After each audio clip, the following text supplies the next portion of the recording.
आज का कार्यक्रम जहानाबाद में है और ये कार्यक्रम का नाम जो है कार्यकर्ता दर्शन सह संवाद कार्यक्रम है। इस कार्यक्रम में जितने हमारे अरवल जिला के, जहानाबाद जिला के जितने भी विधानसभा हैं, ब्लॉक हैं, पंचायतें हैं, उनके सभी हमारे कार्यकर्ता से हमारी संवाद होगी।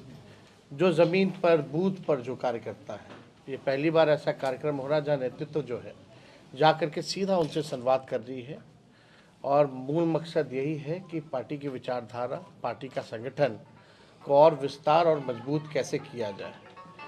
और ये कार्यक्रम में अलग अलग विधानसभा, अलग अलग ब्लॉकों की अलग अलग समस्याएं होती हैं, लोकल इश्यूज़ होता है, उससे भी जो है कार्यकर्ता जो है अवगत कराने का काम करते हैं। तो हम लोग सब लोग जहानाबाद आए हैं और लगभग अब यात्रा जो है अंतिम चरण में ही है। 5-6 ज़िले जो हैं वो रह जाएंगे, इसके बाद बाकी पूरा बिहार का दौरा हम लोगों ने कर ही लिया है। और जो फीडबैक जो मिलता है लोगों से, कोशिश हम लोग करते हैं कि उनके सुझाव पर, वर्करों के सुझाव पर और जो है बेहतर पार्टी जो है स्ट्रैटेजी बनाए और उसी हिसाब के मुद्दों को भी हम लोग उठाने का काम करें। आप देखिएगा जो नीति आयोग का जो सूचांक है, जो रिपोर्ट है, उसमें रिपोर्ट में है बिहार सबसे गरीब राज्य है, बेरोजगारी सबसे ज़्यादा है, पलायन सबसे ज़्यादा है। जब महिलाओं से भी हम लोग लगातार जो है संवाद कर रहे हैं, महिलाओं का ये कहना है कि महंगाई सबसे बड़ी समस्या उनके लिए है, कोई बचत नहीं हो पाता घर में। भाजपा के लोगों ने 11 साल केंद्र में, 20 साल एनडीए की सरकार आपका बिहार में चलाने का काम किया, लेकिन जो बड़े बड़े मुद्दे थे उसको एड्रेस नहीं किया, बल्कि बिहार जो है भ्रष्टाचार का देश में अड्डा बन चुका है। आप कह सकते हैं गंगोत्री, यमुनोत्री, गंडक, सब कुछ जो है भ्रष्टाचार का यहीं से बहने का काम करता है। थाना, ब्लॉक चले जाइए, बड़े से बड़े लेवल पे चले जाइए, पुल गिर रहा है, किसी पे कार्रवाई नहीं हो रही, पेपर लीक हो रहा है, किसी पे कार्रवाई नहीं हो रही।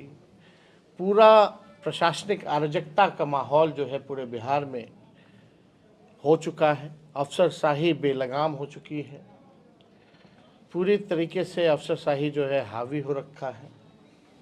बिहार में केवल चंद लोग ही जो है मिलकर सरकार चला रहे हैं। नीतीश कुमार जी मुख्यमंत्री हैं, यात्रा में जाते हैं, 2 अरब 25 करोड़ 78 लाख रुपए खर्च करते हैं और किसी से संवाद नहीं करते हैं। जो वही पटना में बैठे अधिकारी हैं उन्हीं को लाद के लाते हैं, उन्हीं के साथ जो है बैठक करते हैं। आम जनता, जो गरीब जनता, जो ग्रामीण है, उनसे कोई संवाद उनका नहीं हो पाता है, ना वो करते हैं, ना करने दिया जाता है। तो पूरी तरीके से बिहार में भ्रष्टाचार चरम सीमा पर है। हम लोगों के 17 महीने में जो हम लोगों ने काम किया, आप लोगों ने देखा होगा, 5 लाख नौकरी, 3 लाख नौकरी प्रक्रिया थी। IT, sports policy, tourism policy, नियोजित शिक्षकों को राजकीय कर्मी का दर्जा, मानदेय, हम लोगों ने तालमी मरकज़ हो, विकास मित्र, शिक्षा मित्र, आंगनबाड़ी, सभी लोगों का, ममता आशा का हम लोगों ने बढ़ाने का काम किया। कई बड़े बड़े काम, जाति आधारित गणना से लेकर के आरक्षण की सीमा 75% हम लोगों ने करने का काम किया। छात्र वही गांधी मैदान में अभ्यर्थी जो थे उनको नियुक्ति पत्र मिलता था, उनके चेहरे पे खुशी होती थी। आज के एनडीए की सरकार में वही गांधी मैदान में लाठी से मारा जा रहा है लोगों के। लोग निराश हैं, अभ्यर्थी, नौजवान, छात्र, छात्राएं, कोई भी सरकार में जो है खुश नहीं है। तो हम लोग बिहार घूम रहे हैं, उसी का फीडबैक के अनुसार हम लोगों ने तय किया जो महिलाओं की समस्या है इसके निदान के लिए हमारी सरकार अगर बनेगी तो माई बहन मान योजना हम लोग लाएंगे और सरकार बनने के 1 महीने के भीतर इसको लागू कर दिया जाएगा और 2500 रुपये सीधे माताएं बहनों के खाते में हम लोग डालेंगे। स्मार्ट मीटर से लोग परेशान हैं, जहां हम लोग जा रहे हैं लोगों का शिकायत मिल रहा है, वर्करों का शिकायत मिल रहा है कि उनके पंचायतों में समस्या है। तो स्मार्ट मीटर, आप लोग जानते हैं कि पहले से ही बिहार में जो है बिजली का बिल जो आता है या दाम जो है पूरे देश भर में अगर सबसे महंगा बिजली मिलता है तो वो बिहार है। तो हम लोगों ने तय किया कि 200 यूनिट फ्री बिजली हमारी सरकार आएगी तो देने का काम करेंगे। इसी के तहत वृद्धा पेंशन आई, सामाजिक सुरक्षा पेंशन की भी बात आई। जो दिव्यांग हैं, विधवा हैं, वृद्ध लोग हैं, उनका केवल पेंशन जो है 400 रुपये ही मिलता है। तो वो 400 से बढ़ा करके हम लोग जो है 1500 रुपये जो है करने का ऐलान हम लोगों ने किया है। और हम लोगों ने जो जो कहा है वो हम लोगों ने किया है। हम लोग काम करने वाले लोग हैं। लेकिन बिहार में आप देखिएगा, नीतीश कुमार जी थक चुके हैं, रिटायर्ड अधिकारियों के साथ जो है वो बिहार चला रहे हैं। पूरे बिहार भर में डीके टैक्स वसूली हो रहा है, भ्रष्टाचार का केंद्र बना है, और ना इनके पास कोई विजन है, ना कोई मिशन है। इन लोगों को बिहार कैसे आगे अव्वल राज्यों में ले जाएंगे, कोई भी इनकी कार्य योजना नहीं दिखती है, रोड मैप नहीं दिखता है। हम लोगों के पास विजन भी है, हम लोगों के पास रोड मैप भी है, पूरा ब्लूप्रिंट है कि किस प्रकार से बिहार को हम लोग अव्वल राज्यों में ले जाने का काम करेंगे, बिहार की जो मुख्य समस्याएं हैं उसको कैसे दूर करेंगे। एक बार हम लोग पूरा बिहार घूम लेंगे, यात्रा हो जाएगी, इसके बाद ब्लूप्रिंट जो है बिहार वासियों के सामने हम लोग रखने का काम करेंगे। ये सारा काम जो है चलता रहेगा। और आप देखिए जिस प्रकार से केंद्र में बिहार के मंत्री हैं, यहाँ 2-2 डिप्टी सीएम हैं, 11 साल केंद्र में 20 साल बिहार में, लोगों की मांग रहती है, चुनाव में वो लोग वादा करते हैं बिहार को विशेष राज्य का दर्जा देंगे, चुनाव आते ही लोग भूल जाते हैं। केवल जुमला चुनाव में, केवल झूठ, और बीजेपी का कोई काम नहीं रह गया है। बिहार के साथ केंद्र सरकार, अब तो नीतीश जी केंद्र सरकार में शामिल है, अब कौन देगा बिहार को विशेष राज्य का दर्जा? हम लोगों की पुरानी मांग रही है, नीतीश कुमार जी भी इस मांग को दोहराते रहे हैं। अब पदयात्रा निकालेंगे कि नहीं निकालेंगे बिहार के विशेष राज्य के दर्जा को लेकर के, अब उनको बताना चाहिए।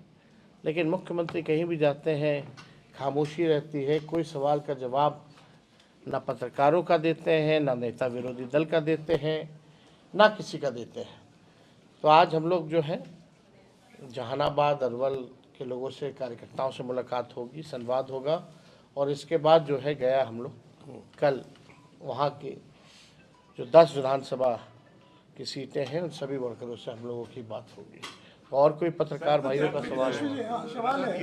ये मोहन भागवत ने कहा है देश को सच्ची स्वतंत्रता राम मंदिर प्राण प्रतिष्ठा के दिन मिली थी। मोहन भागवत जी सरासर जो है, जिन्होंने देश के आज़ादी को लेकर के शहादत दी, कुर्बानी दी, उनका ये इंसल्ट कर रहे हैं, उनका ये अपमान कर रहे हैं। ये गांधी जी का अपमान कर रहे हैं, ये शहीद भगत सिंह का अपमान कर रहे हैं, ये बाबा कुंवर सिंह का अपमान कर रहे हैं, रानी झांसी बाई का अपमान कर रहे हैं। ये लोग राव तुलार राम जी का जो है अपमान करने का काम कर रहे हैं। जिन लोगों ने शहादत दी, देश के आज़ादी को लेकर के कुर्बानियाँ दी, और उनके साथ हज़ारों लाखों लोगों ने जेल में बंद रहे हैं, फांसी पे चढ़े, अंग्रेज़ों का जुल्म सहे, ये उनकी जो है अपना अपमान करने का काम कर रहे हैं। आरएसएस और बीजेपी का कोई आज़ादी में कोई योगदान नहीं रहा। ये लोग तो तिरंगा भी नहीं फहराते थे, बाद में बोला गया तब इन लोगों ने तिरंगा फैलाया।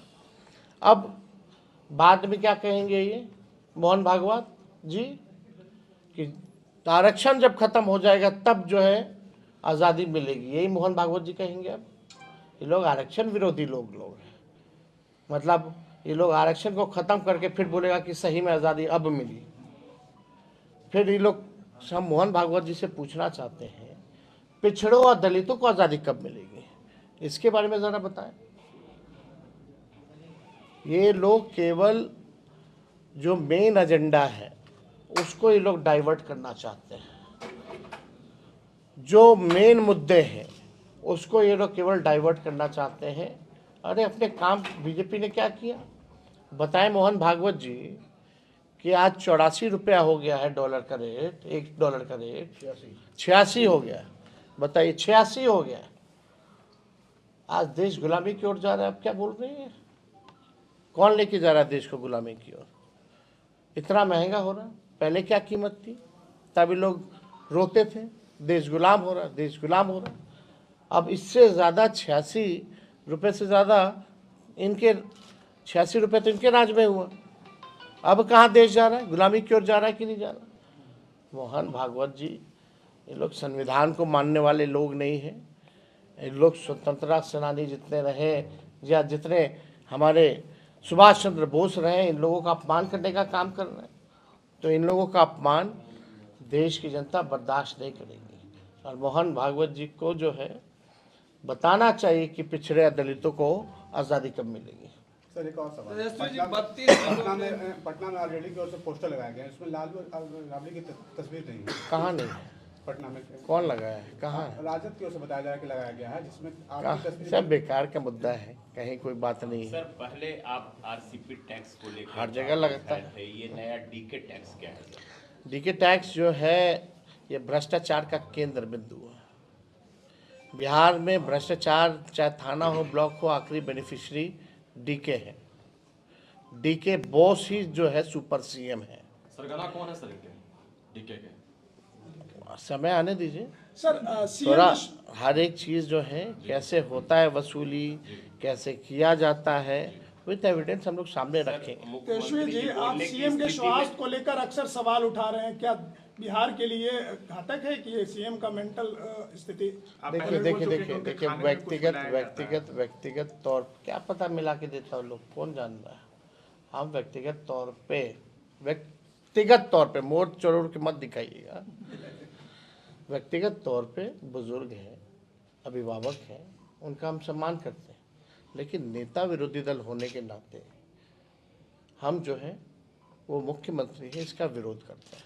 सर केंद्र सरकार हम लोग क्यों नहीं चाहेंगे कि भाई उनका स्वास्थ्य जो है ठीक रहे। अब लेकिन उनके आसपास वाले जो लोग हैं, अब वो क्या करते हैं नहीं करते, अब उनका काम है। कल चर्चा हुई कि ये जो एलजेपी के भोज में शायद नीतीश आए, वहाँ चिराग पासवान नहीं थे। अब देखिए, अब इसमें हम छोटी बातों को, जो मुद्दा नहीं है उस पर हम बात करना नहीं चाहिए। उनके मसला है, वो जाने। चिराग पासवान जी जवाब दें कि क्या हुआ है नहीं हुआ। इसमें हम कैसे जवाब दे सकते हैं कि मुख्यमंत्री जी गए वो नहीं थे। इसमें क्या मुख्यमंत्री जी को सर केंद्र की तरफ से बोलने को मनाही है या बोलने की स्थिति में नहीं वो रहते हैं? अब तो भाई आप लोग भी जानते ही, पिछले बार भी विधानसभा सत्र था, दोनों हाउस में नहीं बोले। इतने गंभीर से गंभीर मसला चल रहा है, मुख्यमंत्री गायब रहे, कोई चुप्पी उन्होंने तोड़ी नहीं। यात्रा में भी सर प्रगति यात्रा में सम्राट चौधरी उनको ये प्रगति यात्रा नहीं, दुर्गति यात्रा है। हमने ट्वीट किया था, वीडियो भी डाला था कि जैसे ही प्रेस से उनकी इच्छा भी होती है बात करने का, तो 2 मंत्री इधर, एक अधिकारी उधर खींच के ले जाना चाहता है सर। तो आप तो देखिए दक्षिण बिहार से छुपा है। तेजस्वी जी, आपका दक्षिण बिहार मजबूत गढ़ रहा है। पिछले विधानसभा में बहुत शानदार सफलता मिली थी। क्या इस बार आप उस सफलता को दोहराएंगे? और नहीं, इस बार पूरे बिहार में हम लोग जो है सफल होंगे और महागठबंधन आरजेडी की सरकार बनेगी। हरियाणा के बीजेपी अध्यक्ष पर दुष्कर्म का आरोप लगाया, उन्हीं के राज्य शासन। अब जांच का इशू है ना, फिर तब तो लोग हैं, अगर दुष्कर्म का है मामला कोई भी है तो इस पर जांच होनी चाहिए। जो दोषी है उस पर कार्रवाई होनी चाहिए। चुनाव होने दीजिए, जनता मालिक है, उनको तय करने दीजिए। जनता का जो निर्णय होगा सिराग पे होगा। तेजस्वी जी, एक आखिरी और अहम सवाल है, आरजेडी क्या अलग लेकर 20 और 25 के 20 का जो चुनाव हुआ था, उसके बाद 25 में विधानसभा चुनाव है, आरजेडी क्या कुछ अलग करने जा रही है कि इस बार उसको ज्यादा लोग मत दें और ज्यादा सीटें उसकी आए? क्या कुछ अलग हुआ, कुछ ऐसा है क्या आपके पास? आप बीजेपी बताती है क्या? हम क्या बताएं, हम क्या करें? आप लोगों का बयान आता है कि नीतीश जी अगर आना चाहें गठबंधन में फिर से तो हम उनका स्वागत है, लेकिन तेज प्रताप जी कहे कि नहीं आने देंगे, पूछने नहीं देंगे। वो देखिए, अब इस बात को लेके चर्चा होनी ही नहीं चाहिए। एक बात क्लियर है, अब जनता चुनाव करेगी। है।